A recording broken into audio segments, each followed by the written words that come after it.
और हम लोग जा रहे हैं महाकाल। महाकाल जाने के रास्ते में श्री कोटेश्वर महादेव हैं, जो कि बहुत ही फेमस मंदिर है। तो यहाँ पे भी हम लोग गए। ये देख रहे हैं पूरी झाड़ी, इन्हीं के बीच में है ये एक भगवान जी का मंदिर। तो हम लोग वहाँ पे गए थे, जो कि बहुत ही भव्य लगा और बहुत सुंदर। एक सुबह सुबह हम लोगों ने यहाँ पे दर्शन किया कोटेश्वर भगवान का। तो वीडियो जो है फुल वॉच कीजिएगा, अच्छे से दर्शन भी कराऊंगी।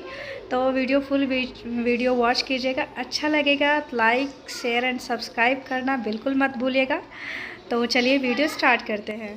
Good morning. सुबह के 4:30 बजे ही हम लोग उठ गए थे और आज हमें महाकाल जाना है। कल देवास से हम लोग आए थे तो काफ़ी थक गए थे, बच्चे सब भी बहुत ही ज़्यादा थक गए थे। मेरे फेस में स्वेलिंग देख सकते हैं, आँखों को भी देख सकते हैं, मतलब नींद भी कंप्लीट नहीं हुई थी। आज हमें जाना है महाकाल के दर्शन के लिए, तो बस उसी की तैयारी में। और कल हम लोग गए थे चामुंडा देवी, और जहाँ पर कि आते हैं मतलब सुबह के 8 बजे निकले थे और आते आते हमें हो गया था टाइम मतलब 7 बजे ग्राउंड में आए थे। बहुत थके हुए थे, खा पी कर सोए हैं, बच्चे सब भी सोए हैं आज, तो थोड़े थके हुए हैं। लेकिन महाकाल के दर्शन के लिए मतलब मन में इतना ही हो रहा है कि उठ गए। अच्छा है। तो हम लोग रेडी हो गए हैं और अभी 7:30 के राउंड हो रहा है और हम लोग जा रहे हैं महाकाल, जो कि धार जिला से जो है 135 किलोमीटर दूर है और जाने में करीब 3 से 4 घंटे लगेंगे। तो जय जय महाकाल।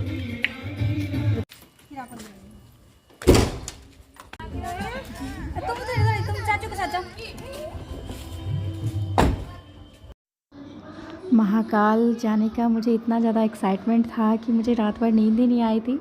मतलब लग रहा था कब सुबह हो जाए। एक दिन पहले देवास आई थी, फिर भी मतलब रात में यही सोचते सोचते सो गई और सुबह हम लोग 4 साढ़े 4 बजे तक सब लोग उठ गए और नहा धो के रेडी भी हो गए। और जाने का जो मौसम है ये देख रहे हैं कि बादल किस तरीके से छाई हुई है और ग्रीनरी, मतलब उज्जैन के रास्ते में है हम लोग, तो समझ ही सकते हैं कि कितना अच्छा वहाँ पे कभी भोले बाबा प्रकट हुए थे। ये सोच के ही बहुत अच्छा लग रहा था। तो मतलब बहुत अच्छा लग रहा था जाने में। और मौसम जो था एकदम था कि ट्रैवलिंग वाला ही, कि इसमें कोई ट्रैवलिंग पता ना चले। ठंडा ठंडा मौसम था, बारिश तो होगी ही, दिन भर बारिश हुई थी। आज के दिन तो धमाकेदार, जो कि मैं आगे दिखाऊंगी, देखते रहिएगा। और उज्जैन के रास्ते में, क्योंकि ये उज्जैन ही है, मंदिरों का शहर है, तो जहाँ तहाँ मंदिर दिखाई देते थे, तो एकदम मतलब मन तो एकदम भक्तिमय रहता था हमेशा ही।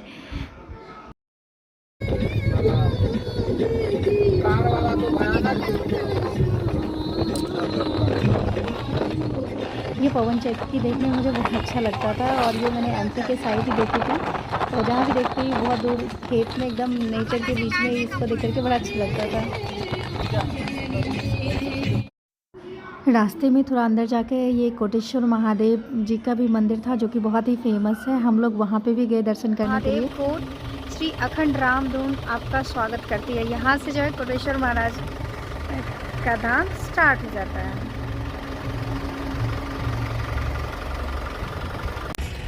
जय भोलेनाथ।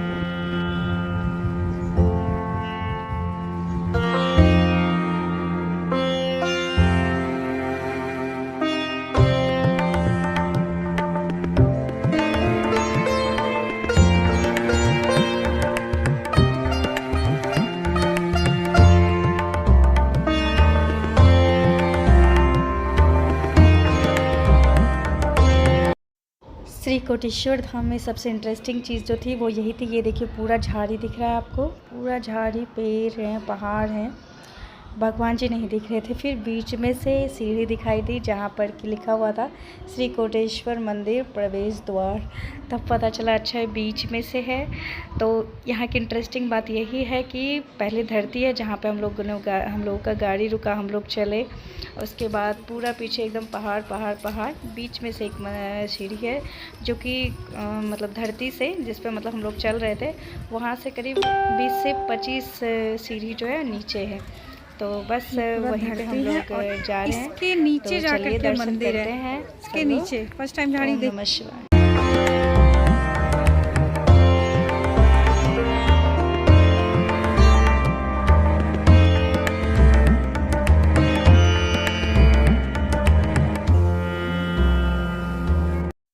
हम लोगों ने जैसे स्टार्टिंग में ही देखा कि श्री अखंड राम धुन कोटेश्वर, यहाँ पे जो है 24 घंटा और रोज़ जो है राम धुन जो है होते रहता है। श्री राम हरे कृष्णा।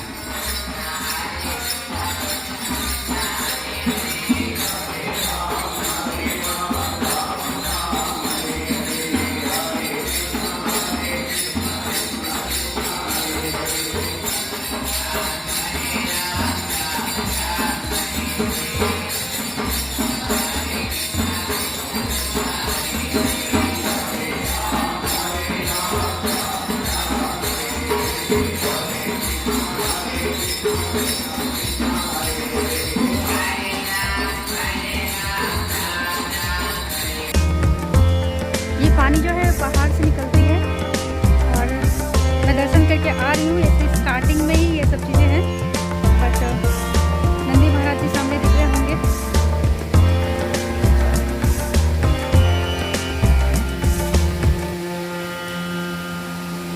ये हवन कुंड, यहाँ पे हवन होती है।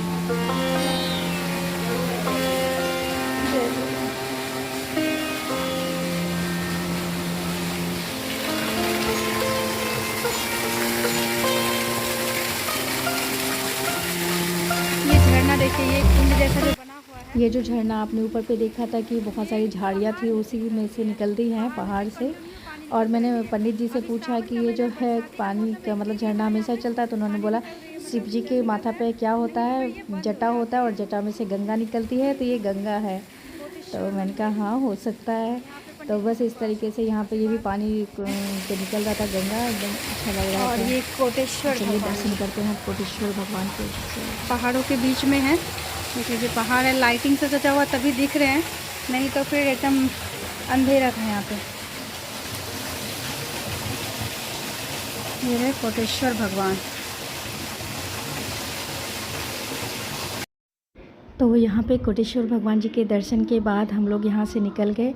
कोटेश्वर भगवान आने के लिए हमें जो है 50 किलोमीटर अंदर आना पड़ा और फिर 50 किलोमीटर बाहर जाना पड़ा। तो ऑब्वियसली 100 किलोमीटर जो थी हम इस भगवान को दर्शन करने के लिए एक्स्ट्रा लगे। तो अब 3.5 घंटे की जगह आप समझ सकते हैं कि 2 घंटा और बढ़ गया।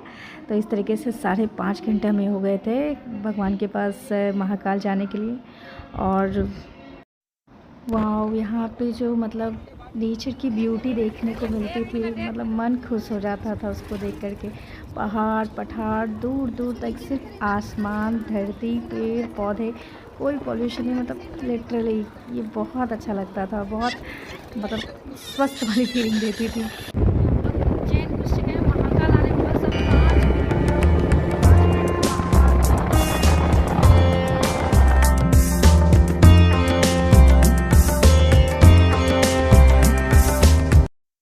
बस ये वाले गेट देखते ही मतलब मेरा मन खुश हो गया। ऊपर आसमान, नीचे ये गेट, लग रहा था बस स्वर्ग के द्वार जा रहे हैं ऐसा लग रहा था। और अंदर में भगवान जी सब सचमुच में बैठे हुए हैं, मतलब ऐसी फीलिंग आ रही थी मुझे।